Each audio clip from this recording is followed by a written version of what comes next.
Hey, good morning, Linda. Good morning, Kent. How you doing today? I'm doing great. Thanks very much. So, I was going to write an email to my network and tell them about I think your first book, Fundraising for Schools. Is that book Yes, number one?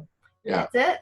But I thought, rather than write, I would much rather people have an opportunity to hear directly from you. Well, Uh, thank you. That's very kind of you. yeah. So the book I was referring to, Fundraising for Schools, and I was reminded this morning. Look at this. Uh, That was almost that was 2 years ago this month. Happy anniversary. Yeah. So anyhow, I wonder if you'd take just a moment to give a little bit of your background. I'll just say that we met I guess maybe 2.5 years ago. It was an Atlanta, Georgia girl and an Okie guy in Nashville, Tennessee. An odd combination. Well, I'll tell you what, I immediately became a Linda Wise McNay fan. And initially, I thought that Wise was like a middle name, but I found out it's just an adjective. Uh, One of the things that can describe Linda. But you want to just give us a snapshot in your background? sure. Well, I'm a fundraising consultant with our fundraising search in Atlanta, and I've been raising money in Atlanta for about 30 years. Wow. I've worked in every sector and I've had every development job. So it's really hard for a nonprofit to find a situation that I haven't seen in fundraising. Hmm. That means I can be a little helpful to them. A little helpful. And Linda, you are a lot helpful.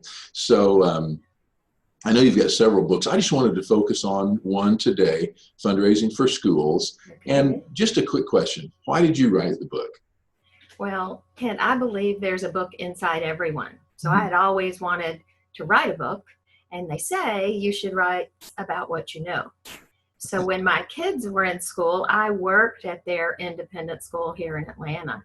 And of all the places I've worked, from higher ed to the arts to other types of nonprofits, schools are my very favorite. Oh, wow. When you have people's children, they will Hmm. invest and they'll help support the mission, and it's very powerful. Hmm. So that was my network. So when I was consulting, I do a lot of work with independent schools, which means I'm in the room oftentimes with the head of school. So I Hmm. kept repeating myself. I was saying the same thing school after school. So I finally wrote it all down for them. And then I had a friend of mine who's an editor and a great writer herself. She edited it for me. So I had a manuscript that was in pretty good shape.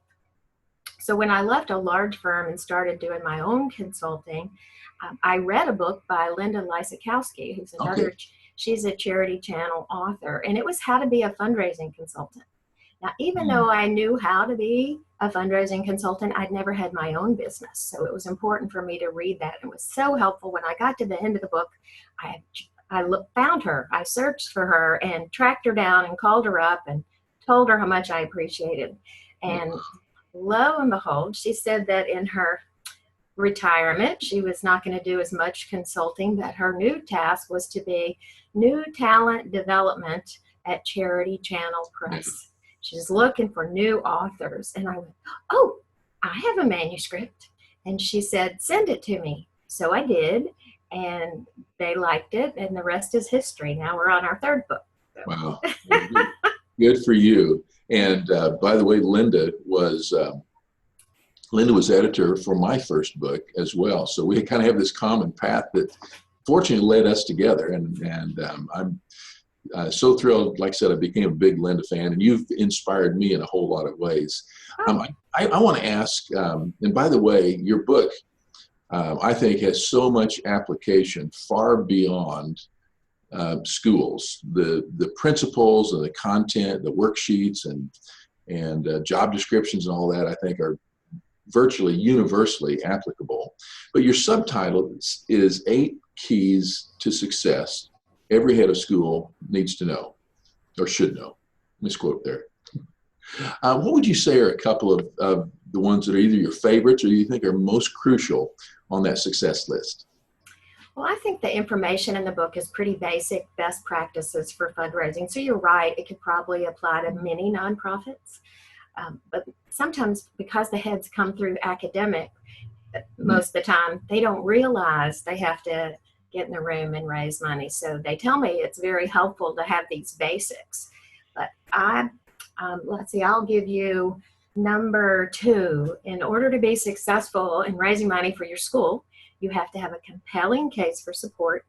So how much money do you need to raise for your school? What's it going to be used for? Who's going to help you do that? And when do you need it? All of that, you have to have that within your case for support. You have to have strong leadership, which includes the head, the board, and other development committee members, which could be parents, alumni, or grandparents. And then there has to be a written strategy or plan.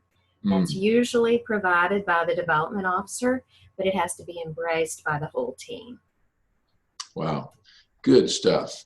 And I'm certainly not going to ask you to kind of regurgitate the entire book. Actually, 2 things I wanted to accomplish with our visit today. One, I wanted to introduce you to those who are in my network.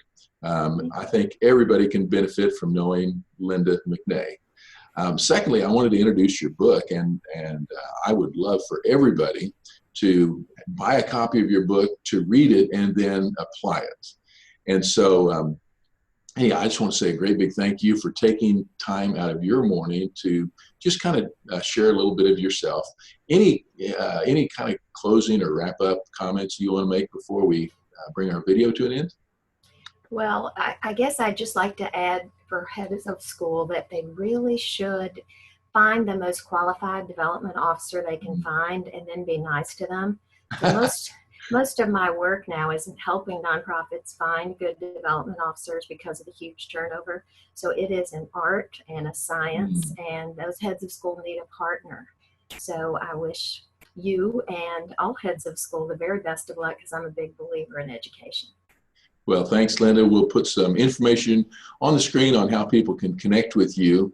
Hope you have a wonderful day, a fantastic weekend, and I can't wait until we connect again. Thank you so much, Ken.